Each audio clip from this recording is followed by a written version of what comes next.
భారతదేశంలో అత్యధిక ఎంపీ స్థానాలు గల మొదటి 5 రాష్ట్రాలను గుర్తించండి. ఆ క్వశ్చన్కు మీరు ఆన్సర్ను కామెంట్ రూపంలో తెలియజేయండి. నేను రాష్ట్రాలలో గల ఎంపీ స్థానాలను కంప్లీట్గా తెలియజేస్తున్నాను.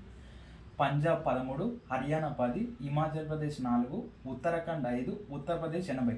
ఉత్తర భారతదేశంలో ఉన్న మొత్తం ఎంపీ స్థానాలు 112. తూర్పు భారతదేశంలో బీహార్ 40, జార్ఖండ్ 14, ఒడిశా 21, పశ్చిమ బెంగాల్ 42, మొత్తం 117.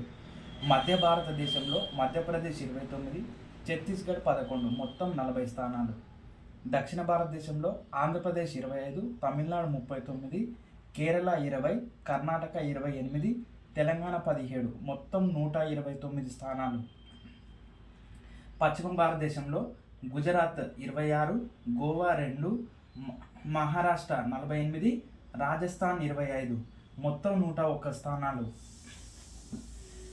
ఈశాన్య రాష్ట్రాలు మొత్తం 8, అందులో సిక్కిం, నాగాలాండ్, మిజోరం ఈ 3 రాష్ట్రాలలో కూడా 1 చొప్పున ఉన్నాయి. మణిపూర్, మేఘాలయ, త్రిపుర, అరుణాచల్ ప్రదేశ్ మొత్తం 2 చొప్పున ఉన్నాయి.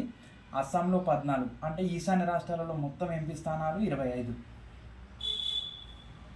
కేంద్రపాలిత ప్రాంతాలు మొత్తం 8.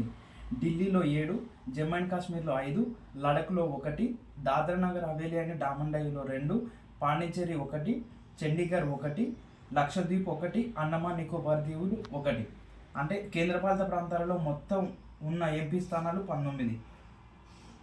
2 ఆంగ్లో ఇండియన్లను నామినేట్ చేసేటటువంటి విధానాన్ని 104వ రాజ్యాంగ సవరణ ద్వారా 2019వ సంవత్సరంలో తొలగించారు.